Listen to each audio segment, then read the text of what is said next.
Hey guys, it's Caden. Welcome to another Autism Digest interview. This next interview we have is someone you might know, if not from the NFL, from winning Food Network Star Season 12, being the host of Barbecue Blitz and several other food programs, and from his book behind there, Game Day Eats. He is Chef Eddie Jackson. Thanks for coming on, Eddie. Hey, Caden, thank you so much for having me. I think many people might recognize you, if not from the NFL, possibly from Food Network and Master Chef. You've become one of the top chefs in the world. But for those that may not know you, do you mind telling us your story in your own words?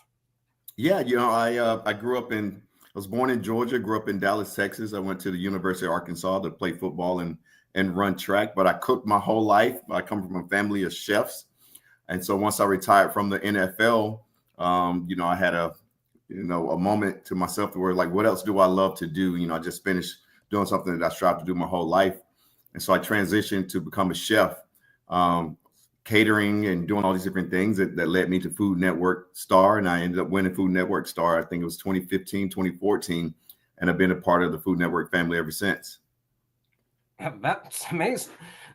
That's really amazing. My next question for you is, have you had any personal experiences with autism in your life that you want to touch on?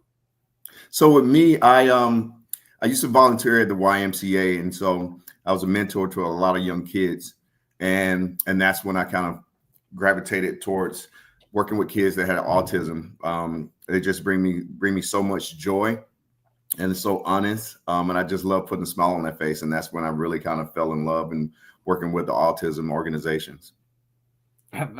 That's amazing. I have high respect for the Y. My siblings are actually involved in the summer camp there right now, so they're definitely an amazing organization. My next question for you is, what are some initiatives that both the NFL and Food Network have taken for autism awareness that you can tell us about? Yeah, so the NFL does a great job of working with their local communities. So it depends on which team, which city it is.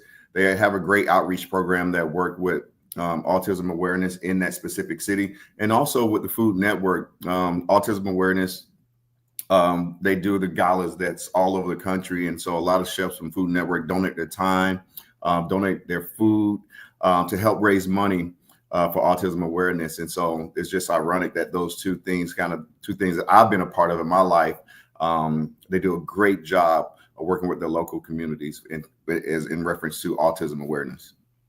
I absolutely agree. I've been watching Food Network since I was 11 years old, and I deeply admire what they've done for autism awareness within their company. All right, my next question for you is, as a chef, what are your tips for handling food aversions in autistic individuals? And are there specific experiences that you can tell us about where you had to implement that advice? Yeah, so you got to realize that individuals with autism, they vary. So first and foremost, I feel like you have to understand the individual. And then some of the things that I've learned at work is understanding the sensory sensitivities, because that's kind of one of the number one things is understanding those sensory sensitivities. And then I think gradual exposure. A lot of individuals with autism like routines. And so I feel like gradual exposure when it comes to food is something that is key. And then kind of lean into that sensory side. And what I mean by that is gradually introduce different tastes, different smells. I even say, hey, let those individuals play with the food to get accustomed to it. And then also pair these foods with something that they're normal, that's normal to them, and don't force it on them. So gradual exposure, I think, is the number one thing that can kind of overcome those food aversions with individuals with autism. I absolutely agree. A bit of a story for you.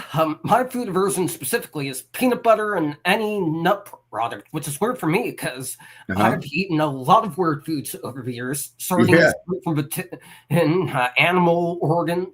Yeah. You've eaten animal organs?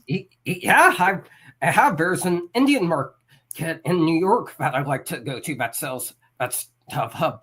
Which is strange for me because I like that kind of stuff. Yeah, I despise peanut butter and nut products and breakfast cereals, but with peanut butter specifically, one thing my parents have tried is slipping it into some food where you can't even tell it's peanut butter. Exactly. As Thai food, cakes, cookies, pies. So Hmm. I greatly admire that advice. My next question for you is, how can society, whether that be on the football field as a coach, in the classroom as a teacher, or in the kitchen, have better empathy for the autism community and foster a better understanding in today's society?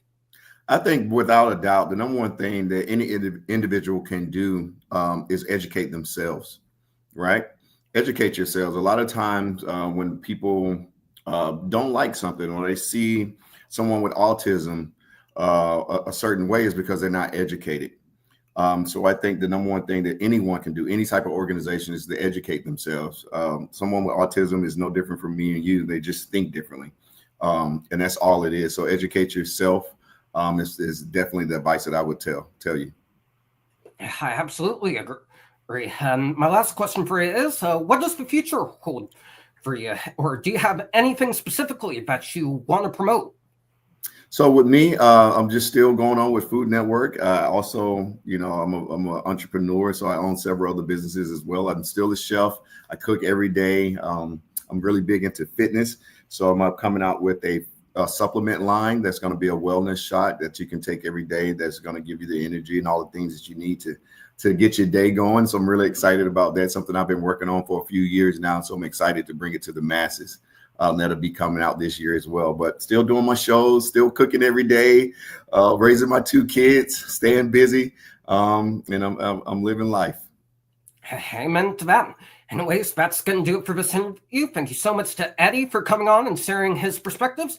If you guys want to see more amazing interviews, be sure to like, comment, and subscribe to the Autism Digest channel. Check out our August issue when it comes out by going to autismdigest.com. And be on the lookout for the audio file of this interview on our Spotify by typing in Autism Digest on the search bar. Thank you guys so much for watching, and we'll see you in the next one. All right, Kate, thank you.